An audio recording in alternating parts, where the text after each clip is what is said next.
tes demeures sont aimables, Seigneur notre Dieu Tout-Puissant. Mon âme soupire après les parvis du Seigneur. Heureux ceux qui habitent dans ta maison. Ils peuvent te louer sans cesse. Heureux ceux dont tu es la force. Heureux ceux qui aiment le chemin de ta maison. Et que la grâce et la paix vous soient données et multipliées de la part de Dieu le Père et de Jésus-Christ, notre Seigneur, notre Sauveur. Amen. Qui fait bon à ton service, Jésus mon Sauveur, qu'il est doux le sacrifice que t'offre mon cœur. Prends, mon Jésus, prends, mon Jésus, prends ma vie. Elle est toute à toi.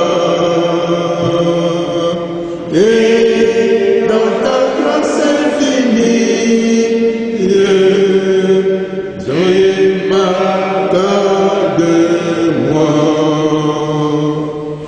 adorons le Seigneur. Dieu Tout-Puissant, éternellement béni, toutes tes œuvres te louent et te célèbrent, car ta bonté et ton amour surpassent toute compréhension. C'est de toi que nous avons reçu la vie et tous les bienfaits de ce monde. En ce jour qui t'appartient, nous te bénissons, nous t'exaltons et nous te magnifions pour tout ce que tu as fait et que tu as accompli en notre faveur. Tu nous as toujours traités avec amour et même dans les temps d'épreuve, tu as toujours eu en vue notre bien et notre salut. Sois béni surtout pour Jésus-Christ que tu nous as donné comme Sauveur, pour le Saint-Esprit que tu nous envoies afin qu'il nous guide et nous fortifie, pour ton Église dans laquelle tu nous as placés pour ton service et pour l'espérance que tu as fait naître dans nos cœurs d'avoir part un jour à ta gloire dans ton royaume éternel. À toi, Dieu très bon, soit tout honneur et toute gloire, maintenant et toujours au siècle des siècles. Amen. En vous asseyant, nous enseignons avec le même cantique le deuxième et le troisième couplet. Mon désir, mon vœu suprême, c'est la sainteté. Rien je ne veux, je n'aime que ta volonté. Prends mon Jésus, Jésus prends ma vie, elle est toute à toi. Et dans ta grâce finie, viens sauve-moi. Ensemble donc vers la gloire.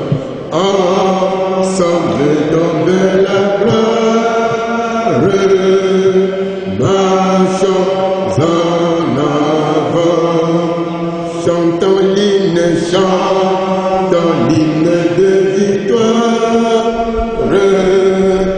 toujours criant, prends mon Jésus, Jésus prends ma vie, elle est toute à toi. Et dans ta grâce infinie, Dieu m'a sauvé moi.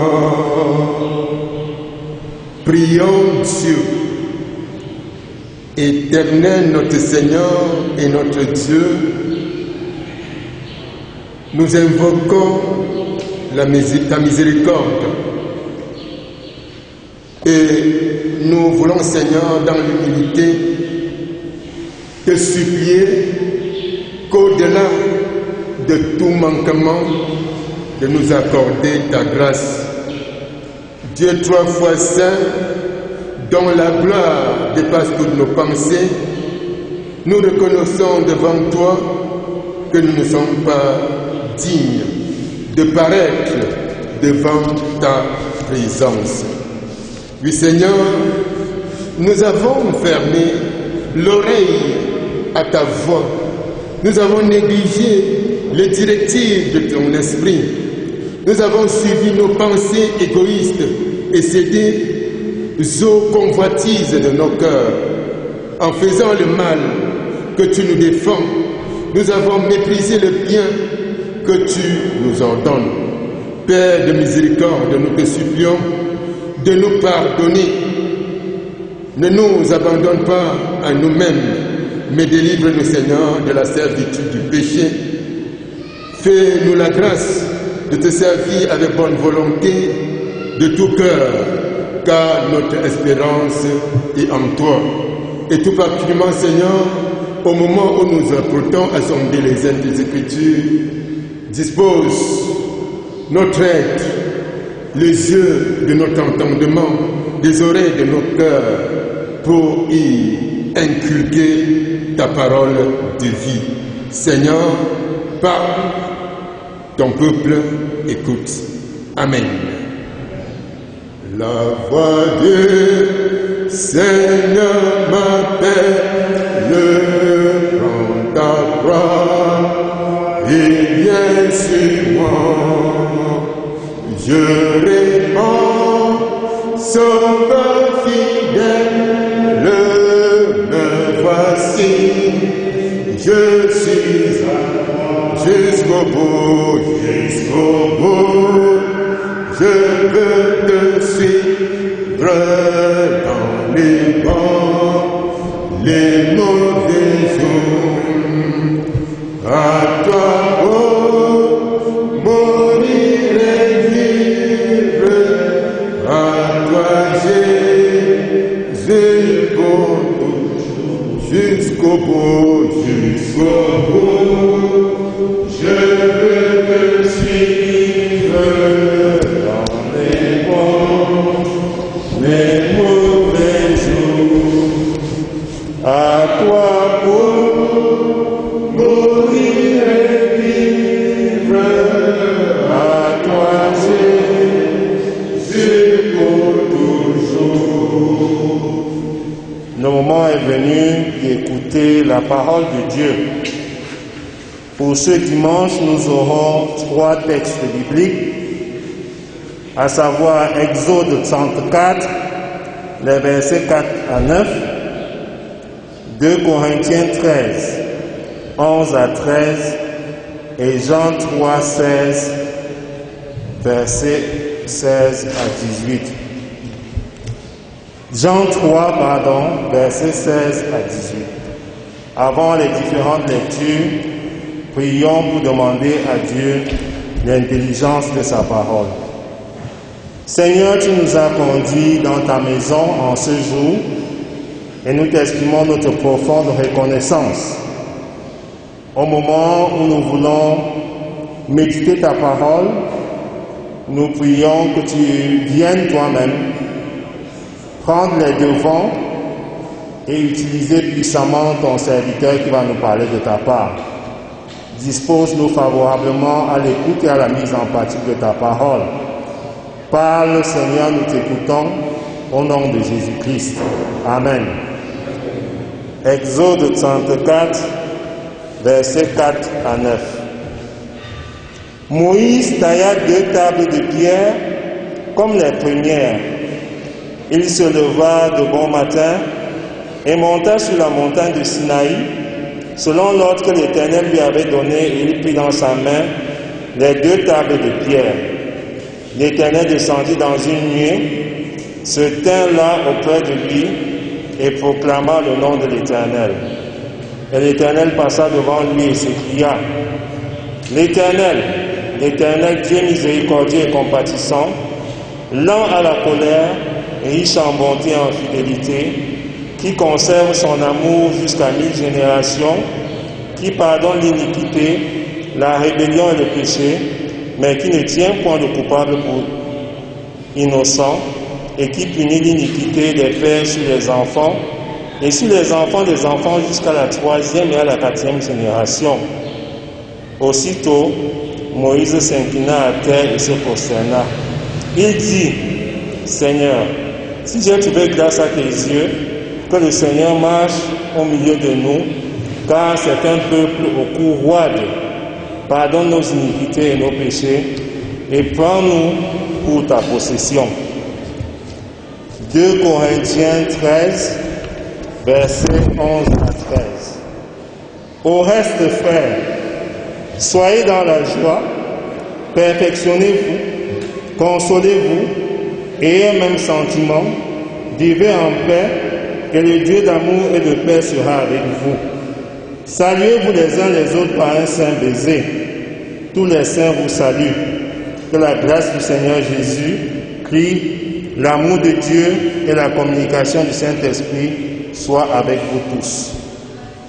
Jean 3, versets 16 à 18.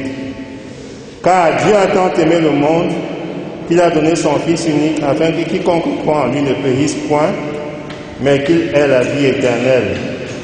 Dieu, en effet, n'a pas envoyé son Fils dans le monde pour qu'il juge le monde, mais pour que le monde soit sauvé par lui. Celui qui croit en lui n'est point jugé, mais celui qui ne croit pas est déjà jugé, parce qu'il n'a pas cru au nom du Fils unique de Dieu. Amen. À la porte, Jésus frappe, à la porte de ton cœur. N'entends-tu pas, il t'appelle, ouvre ton cœur, Seigneur. À la porte, Jésus frappe, à la porte de ton cœur. N'entends-tu pas, il t'appelle, ouvre ton cœur, Seigneur. À la porte, Jésus frappe, à la porte de ton cœur. N'entends-tu pas, oh mon frère, ouvre ton cœur, Seigneur. À la porte, Jésus frappe, porte de ton cœur. N'entends-tu pas, il t'appelle, ouvre ton cœur au Seigneur. Après la célébration de la descente du Saint-Esprit sur les disciples à Pentecôte, qui nous introduit dans le temps liturgique dit de l'Église, quoi de plus merveilleux que ce texte de Jean 3, 16 à 18, que plusieurs considèrent comme le résumé de toute l'Écriture, le cœur de la volonté révélée de Dieu. Car Dieu a tant aimé le monde qu'il a donné son Fils unique afin que quiconque croit en Dieu ne périsse point, mais qu'il ait la vie éternelle. Ce matin, aujourd'hui, nous sommes invités à redécouvrir le sens de cette parole, son fondement historique et sa portée salutaire dans nos vies en tant que nouveau peuple de Dieu, en tant qu'Église.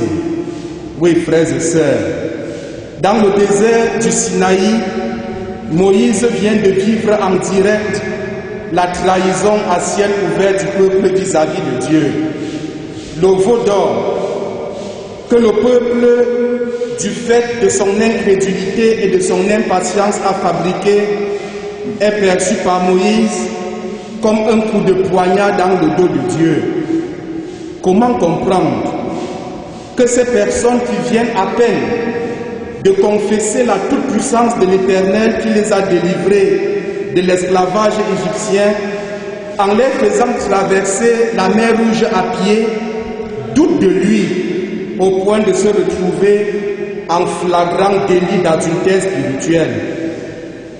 Pour Moïse, le forfait est suffisamment grave, au point où dans sa colère, il brise les tables de la loi. Il ordonne que les coupables soient immédiatement mis à mort. Et ce jour-là, environ 3000 hommes périrent parmi le peuple, selon le récit d'Exode 32, verset 27. S'il en est ainsi de la réaction d'un homme en colère, qu'en sera-t-il de celle de Dieu? Moïse est certain que Dieu va définitivement tourner le dos à ce peuple ingrat, ce peuple rebelle, ce peuple déloyal.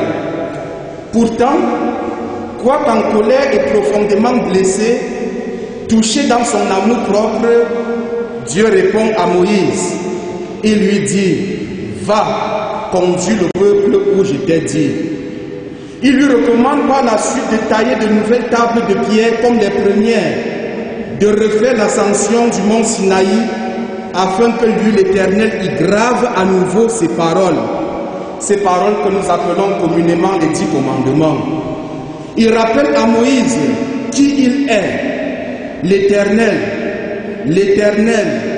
Dieu miséricordieux et compatissant, lent à la colère, riche en bonté et en fidélité, qui conserve son amour jusqu'à 1000 générations et qui pardonne l'iniquité, la rébellion et le péché, mais qui ne tient point de coupable pour innocent, qui punit l'iniquité des pères sur les enfants et les enfants des enfants jusqu'à la 3e et à la 4e génération. Certainement que cette réaction de l'Éternel, Dieu a surpris Moïse. L'homme avait appris à connaître Dieu dans sa compassion pour les affligés, pour les persécutés, pour les sans-appui. Mais Moïse était loin d'imaginer la profondeur de cette compassion, jusqu'où Dieu est capable d'aller pour manifester son amour à l'endroit des siens. Dieu enseigne à Moïse que non seulement il aime, mais il est lui-même amour. Un amour particulier en ce sens qu'il s'intéresse à la condition du misérable, du rebelle, de l'homme chargé de souillure, rempli de péché, pour lui dire qu'il compte à ses yeux. L'amour de Dieu ou le Dieu d'amour est tourné vers ce qui était perdu, ce qui est perdu, ce qui est malade, ce qui est souillé. Bref, il est tourné vers l'homme atteint par la corruption, sujet à la putréfaction, candidat à la mort spirituelle. Ce que Dieu le Père annonce, Jésus-Christ l'accomplit, d'où ces déclarations aux pharisiens. Ce ne sont pas ceux qui se portent bien qui ont besoin de médecins, mais les malades. Il poursuit, je ne suis pas venu appeler les justes, mais les pécheurs. Car le Fils de l'homme est venu chercher et sauver ce qui était perdu. Dans une société comme celle à laquelle Jésus appartenait et a rendu ministère, une société caractérisée par le règne du mal, incarnée par des personnes qui ne s'en cachent point, les chefs religieux juifs étaient arrivés à catégoriser les hommes en fonction de la vie qu'ils menaient. Selon eux, les gens de mauvaise vie, les prostituées, les voleurs, les corrompus, les adultères, les alliés au régime colonial romain étaient d'office exclus de la grâce divine. Ils étaient destinés pour la perdition éternelle. Jésus-Christ, par sa vie et son œuvre, leur annonce un message contraire. Nul n'est exclu de la compassion de Dieu, à moins qu'il ne s'exclue lui-même. Il dira, je ne mettrai pas dehors celui qui vient à moi. C'est ainsi que dans l'Évangile, Jésus annonce la bonne nouvelle et partage la misérable condition des prostituées, des collecteurs d'impôts, des malades et des possédés, dont la situation était selon leurs contemporains justifiée soit par leurs péchés ou ceux commis par leurs parents. Nous n'avons qu'à voir le cas de l'aveugle né de Jean chapitre 9. En Jésus-Christ, l'Éternel redit à l'humanité ce message qu'il avait communiqué à Moïse, à savoir qu'il est amour. Cet amour dont la forme d'expression la plus profonde fut sa mort sur la croix, le sacrifice ultime, afin que l'homme soit délivré de son péché et commence une nouvelle vie avec le Seigneur. Ce que Jésus-Christ a accompli sur la croix et à l'aube de Pâques, le Saint-Esprit le ratifie, il le confirme, il le scelle. Entre le Père, le Fils et le Saint-Esprit, il y a donc cette harmonie, cette communion, cette unité fonctionnelle dont la finalité est la recherche du salut éternel de l'humanité. C'est pourquoi ce dimanche est célébré dans plusieurs confessions chrétiennes comme étant le dimanche de la Trinité. C'est ce message de l'amour de Dieu, accompli par Jésus-Christ et ratifié par le Saint-Esprit, qui se trouve donc au cœur de la Bible et que Jésus présente à Nicodème dans cet entretien dont nous avons dans l'évangile du jour la conclusion. Pharisien, chef des Juifs, Nicodème était un homme respectable dans la société d'alors et influent de par sa position religieuse. Seulement, du constat qu'il fait de Jésus-Christ enseignant la parole de Dieu au temple de Jérusalem à l'occasion de cette fête de Pâques juive, Nicodème s'est rendu compte qu'on peut être au service du peuple au nom de Dieu sans être au service de Dieu. Nicodème s'est rendu compte qu'on peut être présent et même assidu au temple comme à l'église, mais être loin de Dieu. La vie avec Dieu, ce ne sont pas des formules à réciter, ce ne sont pas des rites à accomplir, ce n'est pas une attitude extérieure de piété à afficher. Jésus-Christ enseigne à Nicodème comment Dieu a aimé son peuple. Il parle à Nicodème comme Dieu l'a fait avec Moïse et voudrait le faire avec chacun de nous. Il lui dit que la vie en Dieu, la vie dans le royaume céleste commence lorsqu'on fait la glorieuse rencontre avec le Saint-Esprit. En vérité, je te le dis, si un homme ne naît de nouveau, il ne peut voir le royaume de Dieu. Si un homme ne naît d'eau et d'esprit, il ne peut entrer dans le royaume de Dieu. C'est le Saint-Esprit qui déclenche le processus de la nouvelle vie avec le Seigneur. Selon les termes employés par Jésus sur la mission du Saint-Esprit, il ressort que quand le Saint-Esprit sera venu, il convaincra le monde en ce qui concerne le péché, la justice et le jugement. En ce qui concerne le péché, parce qu'il ne croit pas en lui. La justice, parce que Jésus va au Père. Et le jugement, parce que le prince de ce monde est jugé. Confère Jean chapitre 16, versets 8 à 10. Nicodème, qui comme plusieurs de ses contemporains pensaient qu'il y a des personnes d'office sauvées et d'autres automatiquement perdues, Nicodème doit réviser sa copie.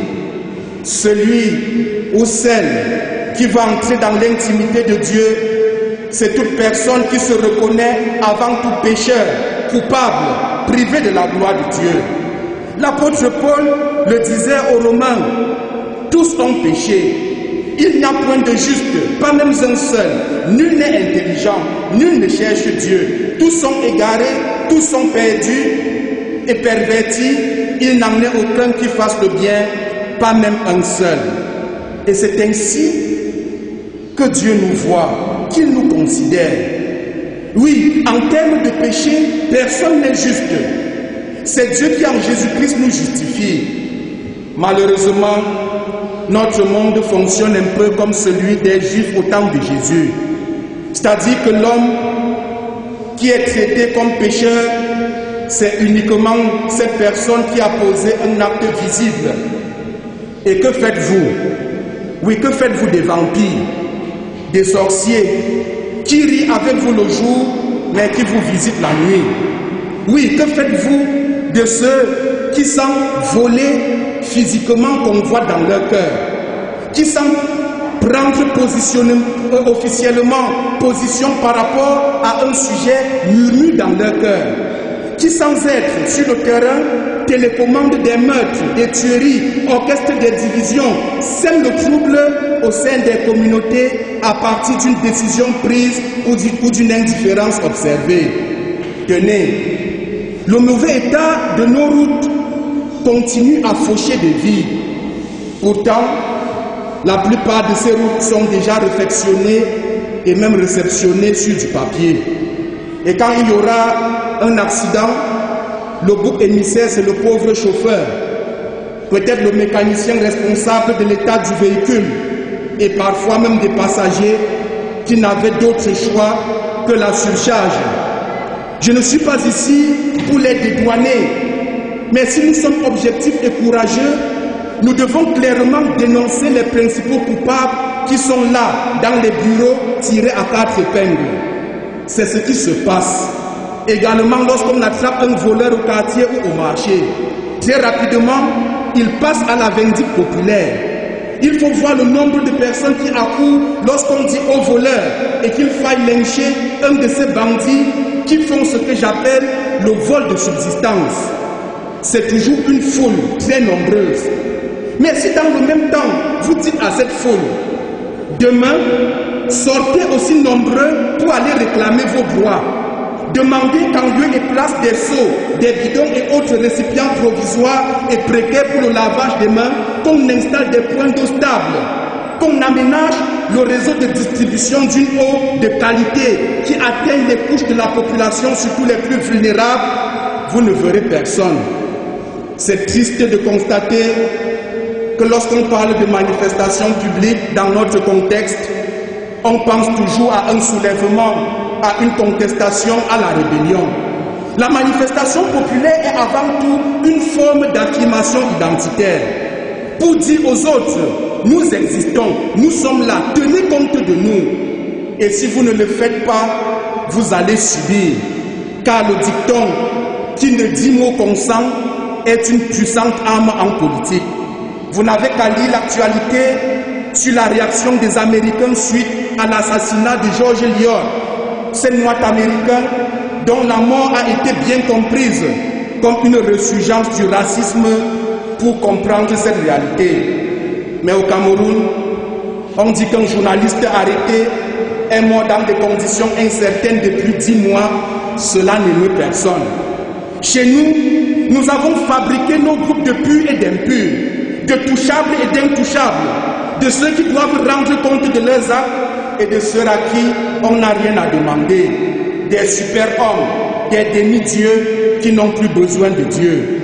L'épervier continue à attraper les poussins, mais à donner sa bénédiction aux coqs et aux mères poules.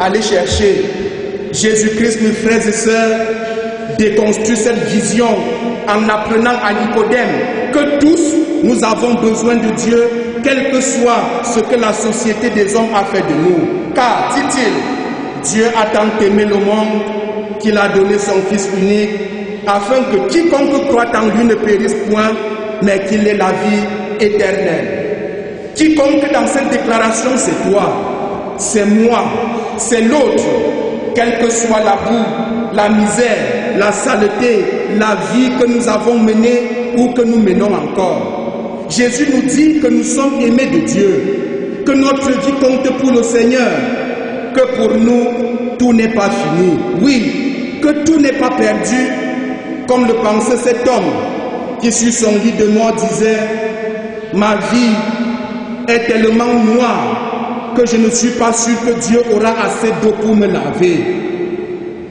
Et le pasteur qui lui annonçait l'évangile lui a répondu « Dieu n'aime pas comme nous les humains nous aimons.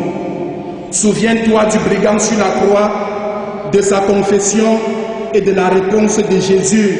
Aujourd'hui, tu seras avec moi au paradis. » C'est cet amour que le Saint-Esprit veut verser dans les cœurs qui ont compris que sans une relation avec le Seigneur, la vie n'est rien. Jésus invitait Nicodème à cette foi authentique qui épargne du jugement parce qu'elle est la source du salut et de la vie en Dieu. C'est la même invitation qu'il nous adresse en ces temps. C'est cette foi qui nous donnera la joie, la consolation, la grâce et la paix de Dieu. C'est à travers cette foi que nous pouvons donner la possibilité à Dieu de rebâtir avec nous notre Église, nos groupes, nos communautés, nos familles, notre pays, notre monde et surtout nos relations interpersonnelles que la méchanceté, l'orgueil, l'incrédulité ont détruit. Ce qui hier était impossible, Dieu le rend possible aujourd'hui par les vertus du Saint-Esprit qui est à l'œuvre dans l'Église, dans le monde et dans chacune de nos vies. Ainsi donc, que la grâce du Seigneur Jésus, l'amour de Dieu et la consolation du Saint-Esprit soient avec vous tous. Amen. Jusqu'au bout, je veux te suivre dans les bons, les mauvais jours. À toi, mourir et vivre. À toi, Jésus, pour toujours.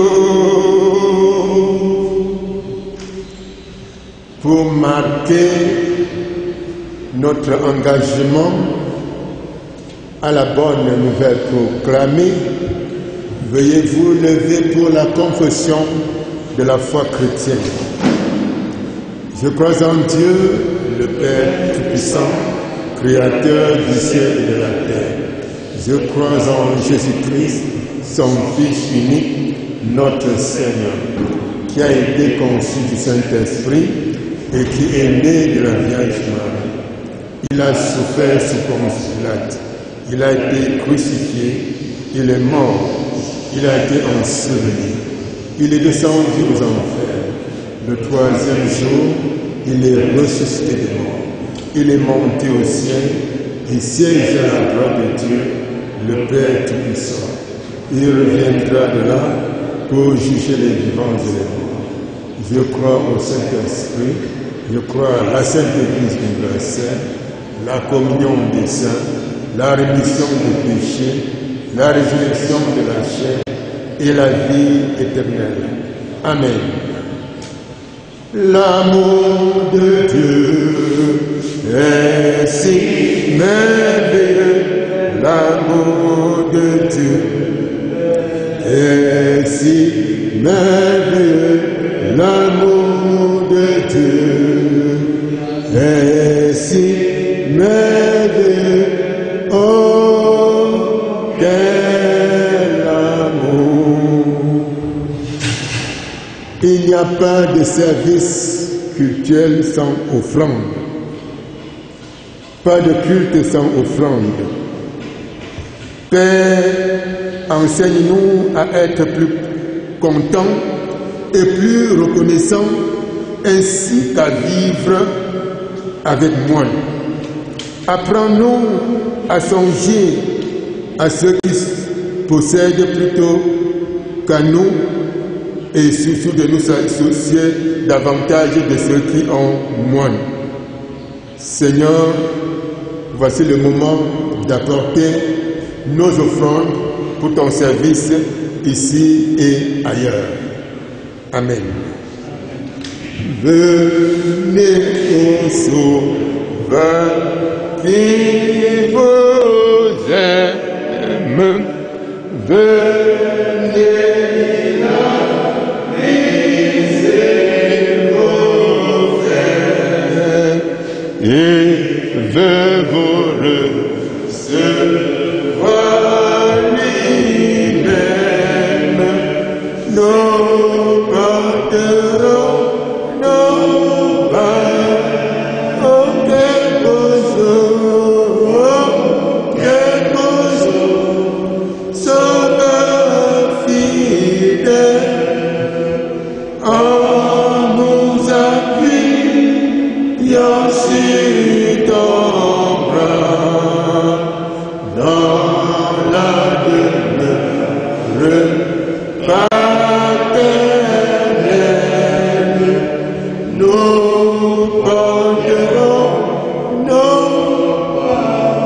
consacrons les offrandes acquis de droit Père céleste, accepte notre offrande. Cet argent, ce pouvoir d'achat gagné par l'effort de nos esprits et de nos mains ne nous appartient pas en propre. Dieu vivant, donne-nous le pain qui satisfait notre faim et qui nourrit les hommes. Que nous employions cet argent pour acheter des biens impérissables, que notre travail puisse te servir et servir le monde. Seigneur, bénis et sanctifie au nom et pour l'amour de Jésus-Christ. Amen. C'est mon joyeux service d'offrir à Jésus-Christ en vivant sacrifice au monde libéré. Accepte mon offrande,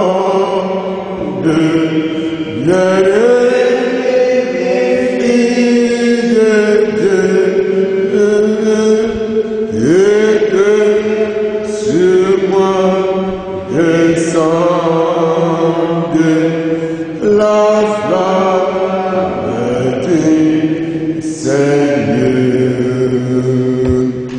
Et que sur moi descende la flamme du Seigneur. Bien-aimés dans le Seigneur, bonjour. Bonjour.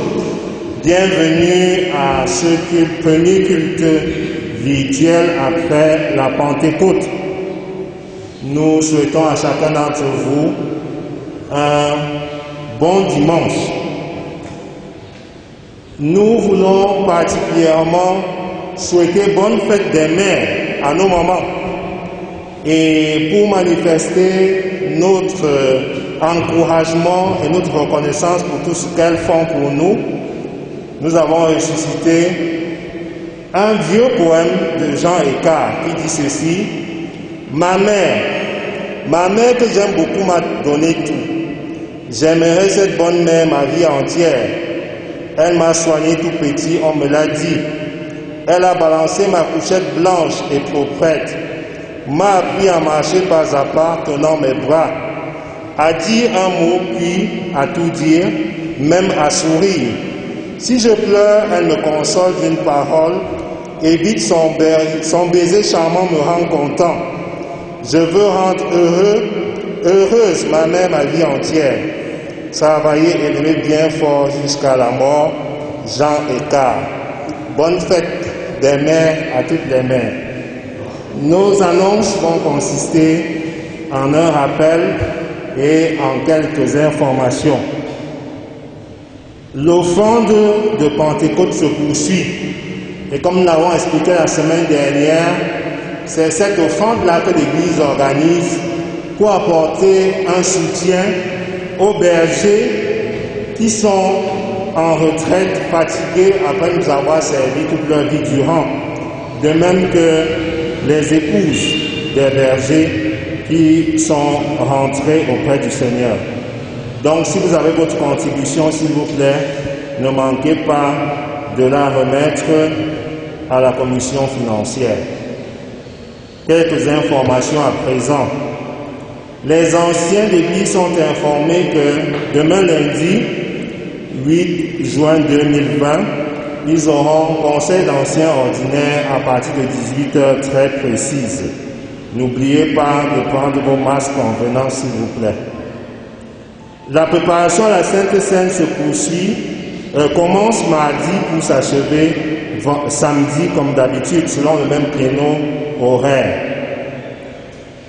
Le culte de préparation à la Sainte Seine aura lieu le mercredi 10 à partir de 18h très précise. Et la Sainte Seine du mois de juin aura lieu le 14 juin. Nous aurons 2 cultes. Les baptisés confirmés et reçus le dimanche dernier sont encouragés à faire le second culte pendant lequel ils prendront pour la première fois la Sainte Seine. Samedi prochain, nous aurons un mariage à partir de 14h très précise. C'est la fin de nos informations. Nous vous remercions pour votre bien aimable attention. Une fois de plus, bonne fête aux mères. Apprends-nous à prier, Seigneur, comme toi tu as prié. Apprends-nous à prier, Seigneur, comme toi tu as prié. Apprends-nous à prier, Seigneur, comme toi tu as prié. Apprends-nous à prier, Seigneur, comme toi tu as prié. Prions Dieu. Ô Dieu, nous nous présentons devant toi dans la communion de ton Fils pour t'adresser nos requêtes. Tu es l'auteur de toute grâce et le dispensateur de tous les dons. Accueille notre prière, exauce-nous.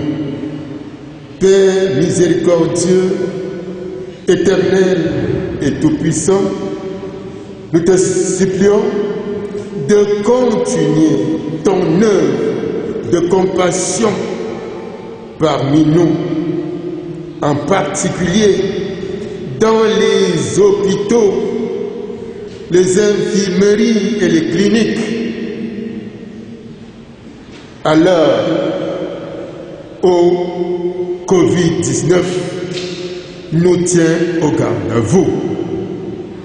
Seigneur, sanctifie et guéris les malades, assiste ceux qui vivent les derniers instants de leur vie, accorde aux médecins, aux diables, aux infirmiers, infirmières, sages-femmes, l'habileté et le dévouement. Seigneur, bénis tous ceux qui travaillent à diminuer les souffrances humaines et à réaliser ta volonté charitable et salutaire. Éveille de nouvelles vocations pour le service de la mission. Nous te prions, Seigneur, pour les délaissés, pour les laisser pour compte, les aveugles, les sourds, les muets, les faibles d'esprit, les blessés de la vie, etc. Console les familles de cette paroisse qui passe par le deuil ou toute autre épreuve. Protège les orphelins et soutiens tous ceux que la mort a dépouillés.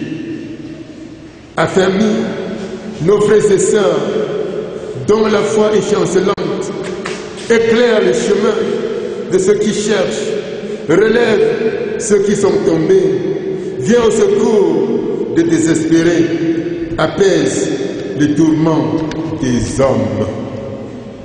Et qu'ainsi, tous reconnaissent en Jésus-Christ leur Sauveur et donnent gloire à ton Saint-Nom.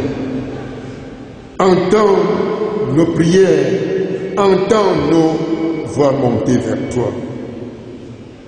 Souviens-toi, Seigneur, de délivrer ton Église de tout mal et de la refaire dans ton amour.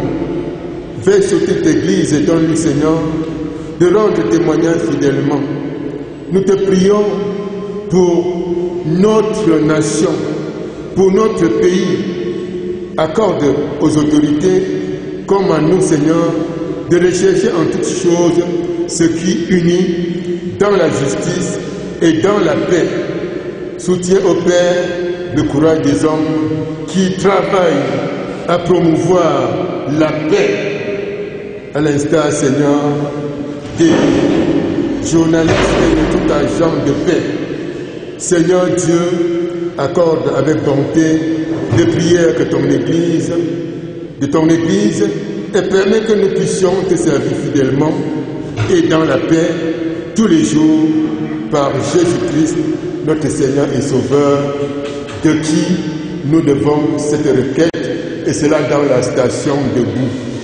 Notre Père qui est aux cieux, que ton nom soit sanctifié, que ton règne vienne, que ta volonté soit faite sur la terre comme au ciel.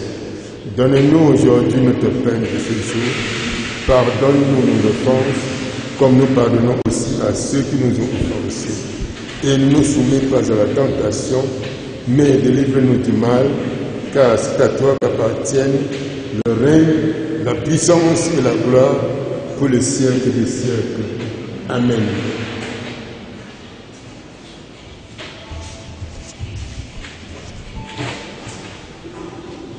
Jésus m'aime, il m'aime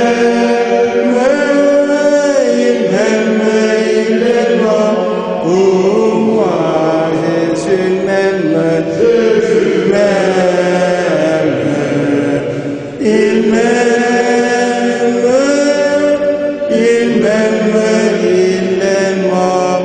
pour moi. Avant de recevoir de la part de Dieu la bénédiction, souvenez-vous, frères et sœurs en Christ, peuple du Seigneur, que Dieu a tant aimé le monde qu'il a donné son Fils unique Jésus-Christ, afin que quiconque croit en lui ne périsse point, mais qu'il ait la vie éternelle. Le Seigneur Jésus a accompli ce que Dieu le Père a initié, et le Saint-Esprit le ratifie dans toute vie qui se dispose à le recevoir. Quiconque, c'est toi, c'est moi, c'est nous, c'est l'autre qui fait l'objet de la compassion et de l'amour de Dieu. De sa part, recevez la bénédiction.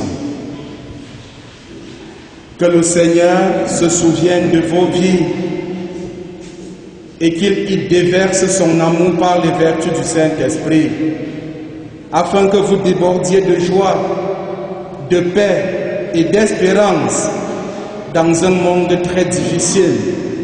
Qu'il vous ouvre les portes de l'espérance et vous conduise sereinement vers son royaume. Demeurez dans la paix de notre Dieu, au nom de Jésus-Christ, notre Sauveur. Amen. Jésus m'aime.